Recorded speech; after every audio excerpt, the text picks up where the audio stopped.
সুপ্রিয় দর্শক, দেশে এবং দেশের বাইরে বিশ্বের যে কোনো প্রান্ত থেকে যারা এই মুহূর্তে আমাদের অনুষ্ঠান দেখছেন, আপনাদেরকে স্বাগত জানাচ্ছি। আমি সালাম মাহমুদ। আপনারা দেখছেন সেলিব্রিটি শো। আজকে আমাদের স্টুডিওতে কথা বলার জন্য উপস্থিত রয়েছেন আমাদের দেশের অত্যন্ত জনপ্রিয় একজন নৃত্যশিল্পী, যিনি একই সঙ্গে নৃত্যশিল্পী এবং অভিনেত্রী এবং শিক্ষার্থী, এবং বিভিন্ন ক্ষেত্রেই যিনি ক্যারিয়ারকে আসলে খুব সুন্দর জায়গায় নিয়ে এসেছেন, তেমনই একজন ব্যক্তিত্ব ইয়াশা হাসান।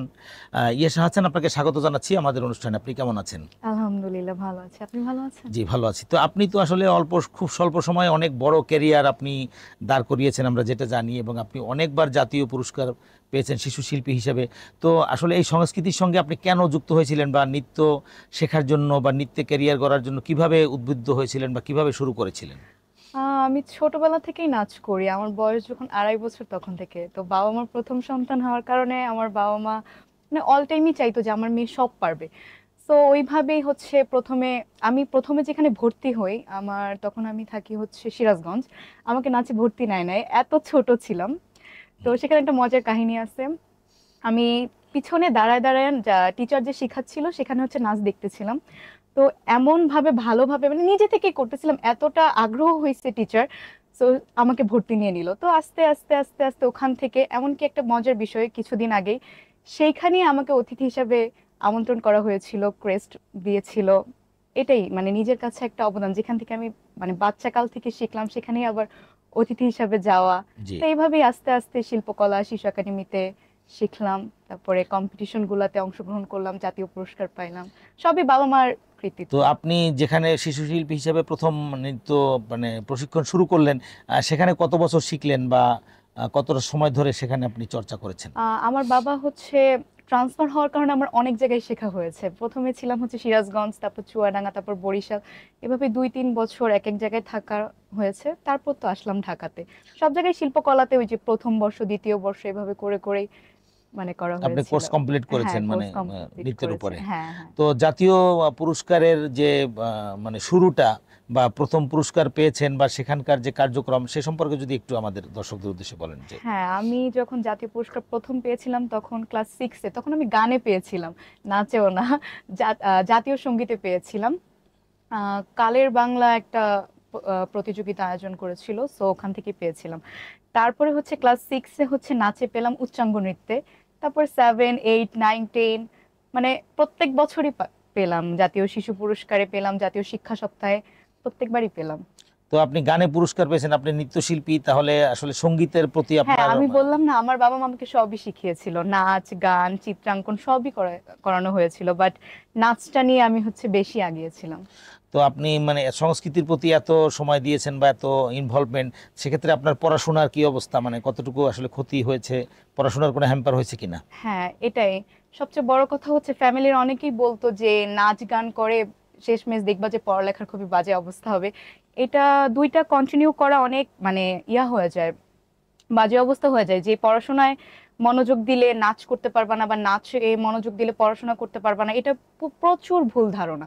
যেমন আমি মনে করি, আমি যখন এসএসসি তে গোল্ডেন A+ পেলাম, সবাই মানে আমাকে কমেন্ট করলো যে যে মেয়ে মানে একে দেখেই শেখা উচিত, নাচ পারলেও পড়ালেখাও করা উচিত, মানে পড়ালেখা পারলে নাচও পারবে। এটাই আর কি, আমি মনে করি যে যে পারবে আর কি সবই পারবে, মনোযোগ দিতে হবে, আমি এটাই মনে করি। তো আপনি নৃত্য পুরস্কার পেয়েছেন বা নৃত্য চর্চা করছেন, তো আমরা যেটা আমাদের সংস্কৃতিতে দেখেছি যে নৃত্যাঙ্গনে যেমন শিবলি, নিপা, সোহেল, রিয়া, হ্যাঁ, তারপর মণি, ইলা, তারপরে লিখন নাদিয়াও শেষে আমাদের এসছে, এর আগে রতন, মৌ, তারা একটা জুটি করে যে নাচের যে জনপ্রিয়তা, এটা তুলে ধরেছে। তো আপনি এই জুটি প্রথাকে আপনি কিভাবে দেখেন? হ্যাঁ, অবশ্যই ভালোভাবেই দেখি, ইনশাল্লাহ। আমি যখন আরো তাদের পর্যায়ে যাব, আমিও এমন কিছু করার চেষ্টা করব। এখনো তো অনেক ছোট, শিখছি, তারাই আমার টিচার। তো তাদের কাছ থেকে অনেক কিছু শেখা হচ্ছে, ইনশাল্লাহ ভালো কিছু তো করব। নাচ নিয়ে আপনার কি পরিকল্পনা আছে, নিজে নৃত্যশিল্পী হিসেবে বা নৃত্য পরিচালক হিসেবে কোন জায়গাটা আপনার স্বপ্ন আছে? আমার ইচ্ছা আছে নাচ নিয়ে পড়াশোনা করা, তারপর দেখি ভবিষ্যতে কি হয়। আচ্ছা, আমাদের অনেক নৃত্যশিল্পী আছেন যারা শুধুমাত্র নৃত্যের মধ্যেই আসলে জীবনটা পার করে দেন, এবং নৃত্য নিয়েই তাদের সব গবেষণা থাকে। আবার অনেকে আছেন যে অভিনয়ের যে অফার প্রস্তাবগুলো আসে তা অনেককে মানা করতে পারেন না, বা অনেকে অভিনয়ে গিয়ে অনেক ভালো করেছেন আমাদের যারা আছেন। তো সেক্ষেত্রে আপনার অভিনয়ের প্রতি কোনো হ্যাঁ, অনাগ্রহ বা অনাপত্তি আছে কিনা, বা আমন্ত্রণ পেলে করবেন কিনা বা করেছেন কিনা? হ্যাঁ, নাচ থেকে আমার আসলে অভিনয়ে যাওয়া হয়। আমি যখন বিটিভিতে শিশু শিল্পী হিসেবে কাজ করতাম, তো সেখান থেকে আমাকে একজন ডিরেক্টর পছন্দ করেছিল। তারপর হচ্ছে হীরামন নামে একটা ধারাবাহিক নাটক, তো ওইটাই হচ্ছে আমার প্রথম, তখন ক্লাস 8-এ পড়ি আমি। তো জি। ওই হচ্ছে ধারাবাহিক নাটক শুরু হয়।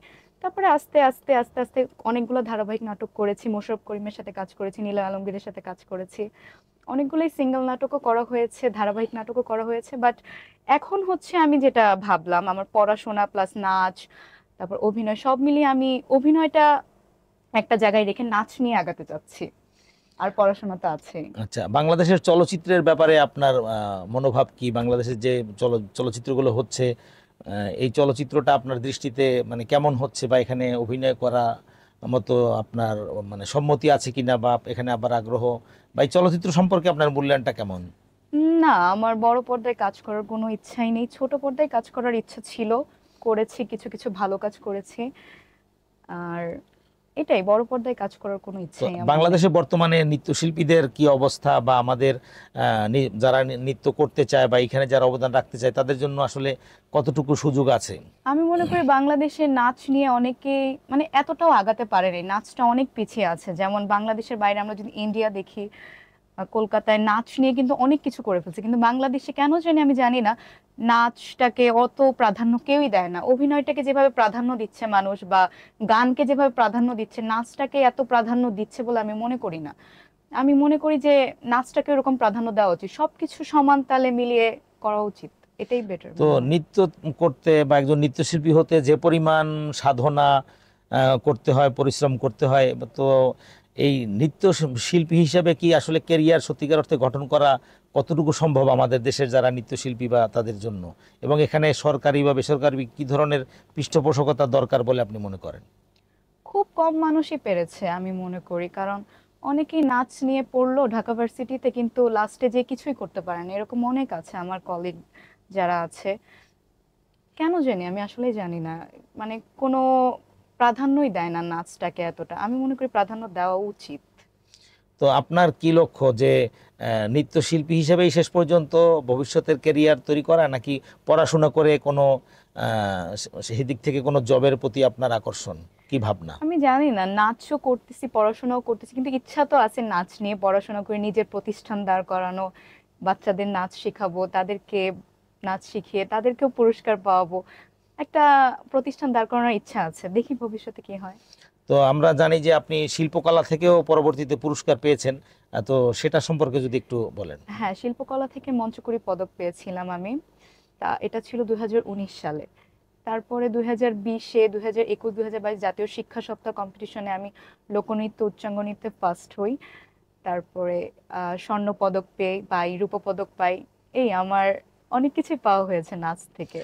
তো আপনার পারিবারিক পরিমণ্ডলে সংস্কৃতির কি অবস্থা, মানে তাদের মধ্যে আপনার মধ্যে যে এত প্রতিভা বা এত চেষ্টা, এটা পারিবারিক আসলে কোনো পরিবার থেকে কি ওইভাবে এসেছে, বা পরিবারে অন্যরা এই অঙ্গনের সাথে কেউ কেউ যুক্তি ছিল কিনা? আমার মা ছোটবেলায় নাচ করেছিল, যে আমাকে বললো।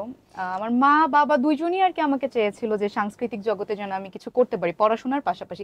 মানে সবাই এটাই বললো যে যাই করো না কেন পড়াশোনাটাও তোমার চালায় যেতে হবে, কারণ পড়াশোনাটা হচ্ছে মেইন, তারপরে এগুলো তুমি বাকি রাখো, পাশে রাখো। তো আমার বাবা মা অনেক করেছে আমার জন্য, আমি এটা বলবো। আমার মা, বিশেষ করে আমার মা, আমার মার জন্য আমি এতটুকু আগাতে পেরেছি আমি মনে করি। ছোট থেকে ধরে ধরে ধরে ধরে শিখিয়েছে, কম্পিটিশন গুলোর সময়ও আম্মু অনেক কষ্ট করেছে, আম্মুর জন্য এতটুকু আগানো। তো এখন আমরা যাদেরকে মিডিয়াতে দেখি বা সোশ্যাল মিডিয়াতে এখন আছে, তো অনেকেই বা বিশেষ অনেকেই আছে যারা সংস্কৃতি চর্চা করে, অভিনয় করে, মডেলিং করে, বা নিজেরা পেশাগতভাবে সামাজিক মাধ্যম ব্যবহার করে, প্রতিষ্ঠান করে, যেমন একজন নৃত্যশিল্পী হতে পারে, সে নৃত্য শিখাচ্ছে, যোগাযোগ মাধ্যমে সেখানে ডলার রোজগার করছে, আবার অন্য যারা আছে। তো এই ধরনের কোনো কনসেপ্ট আপনার আছে কিনা, যে নৃত্যশিল্পীরাও এভাবে তাদের ক্যারিয়ারটাকে করতে পারে বা আয় রোজগারের একটা পথ তৈরি করতে পারে? আমি মনে করি আয় রোজগার করা যায় নৃত্য থেকে, বাট এখন কিছু যে রয়েছে, উচ্ছৃঙ্খলতা বেশি হয়ে গেল।